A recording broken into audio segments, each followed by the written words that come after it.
Bonjour, j'espère que vous allez bien.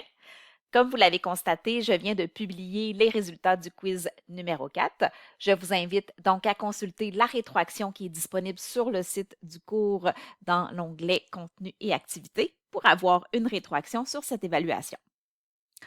Maintenant, quelques mots sur l'examen final. Donc, l'examen final est un examen cumulatif qui porte donc sur la matière des séances 1 à 9 inclusivement. Donc, je sais que ça peut être un peu intimidant. Donc, voici quelques précisions concernant cette évaluation. Dans un premier temps, donc, juste pour vous présenter un peu cette évaluation-là et le but de cette évaluation, c'est en fait, on va vous soumettre une mise en situation. Donc, vous allez avoir des informations concernant une famille.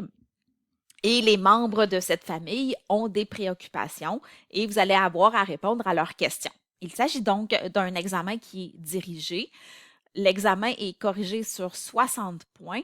Il y a 20 points, donc le tiers de l'examen, où ce sont des calculs. Donc, ça pourrait être, par exemple, un calcul d'un revenu d'emploi ou un calcul d'un revenu net, d'un revenu d'entreprise ou plus spécifiquement du maximum déductible au titre derrière, etc. Donc, un tiers de l'examen où vous allez avoir à calculer des différents revenus, crédits et autres.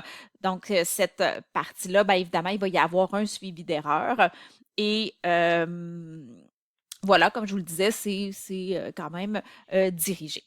Ensuite, pour ce qui est de l'autre 2 tiers de l'examen, donc 40 points sur 60, vous allez avoir des questions à réponse brève, c'est-à-dire que les membres de la famille vont vous poser des questions selon leurs préoccupations et on va vous demander d'expliquer des éléments. Donc, par exemple, les avantages d'un régime à revenus différés par rapport à un autre,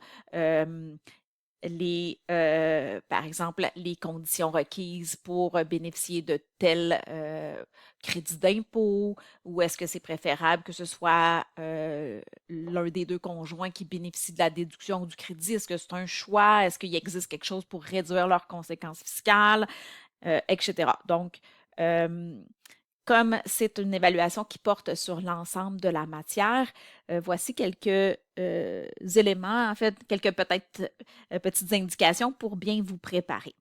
Alors, dans un premier temps, pour peut-être cibler les thèmes que vous avez moins bien compris, je vous invite à lire les objectifs d'apprentissage de chaque séance. Ainsi, vous allez être en mesure de voir ce que vous avez moins bien compris et d'explorer ces thèmes-là. Une autre façon de bien vous préparer puis de passer à travers l'ensemble de la matière, c'est de revoir les 4 capsules de rétroaction. Donc, comme ça, de la même façon, ça va vous permettre de constater en fait les sujets que vous avez peut-être moins bien compris et de cibler dans quelle séance vous devez, dans le fond, passer un petit peu plus de temps. Évidemment, il y a les ateliers qui permettent de vous préparer, donc revoir les ateliers peut-être sur lesquels vous avez eu le plus de difficultés. Vous avez également les problèmes et solutions dans le recueil de problèmes et solutions tome 1. Je veux juste porter à votre attention qu'il y a un chapitre qui s'intitule Problèmes synthèse. Vous pouvez aussi travailler, ceux qui trouvent qu'ils n'ont pas assez de matériel, vous pouvez explorer les problèmes synthèse. C'est sûr qu'il y a certains problèmes qui vont un peu plus loin que ce qu'on a vu, mais ça vous permet quand même de revoir donc les thèmes, parce qu'il y a beaucoup de choses quand même qui sont des éléments qu'on a vus dans le cadre du cours de fiscalité 1 et ça vous permet, ça vous donne d'autres problèmes dans le fond pour vous préparer. Il y a aussi, bien sûr, les ateliers 10.1 à 10.4 inclusivement, qui sont des problèmes intégrateurs, mais bon, évidemment, beaucoup trop longs pour ce que ça pourrait être au niveau de l'examen final. Okay? Donc, ça va être plus court que ça et plus dirigé que ça. Donc, le calcul est plus court et vous allez avoir plusieurs petites questions qui vont porter, encore une fois, sur la mise en situation qui va vous être présentée.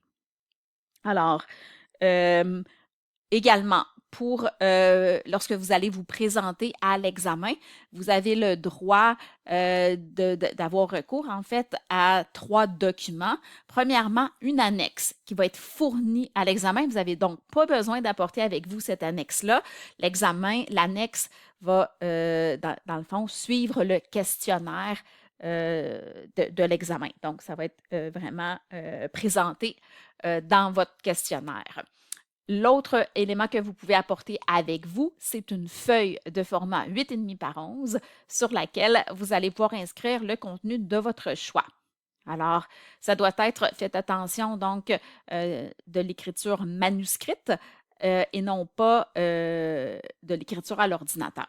Donc, ça, c'est important. Donc, une feuille 8,5 par 11 dans laquelle vous pouvez écrire ce que vous voulez.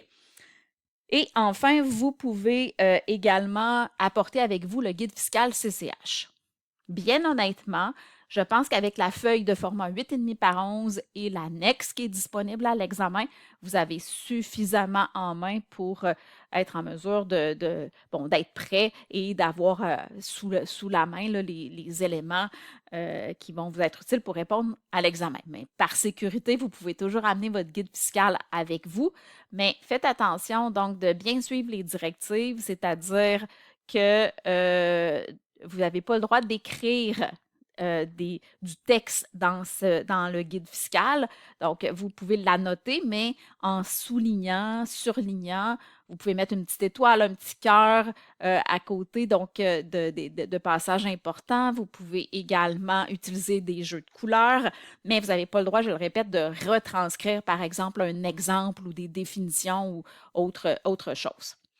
Pas le droit de coller non plus des papiers post-it là, à l'intérieur ou d'utiliser les pages blanches dans votre guide fiscal. Donc, en gros, ça correspond à ce que j'avais à vous donner comme indication concernant l'examen final. Notez que je demeure disponible pour vous rencontrer si vous le souhaitez. Donc, vous pouvez m'écrire un petit courriel et il sera possible de prendre rendez-vous ensemble. Sinon, comme à l'habitude, je vais continuer de répondre à vos questions sur le forum. Il ne me reste plus qu'à vous souhaiter une très belle fin de session et au plaisir.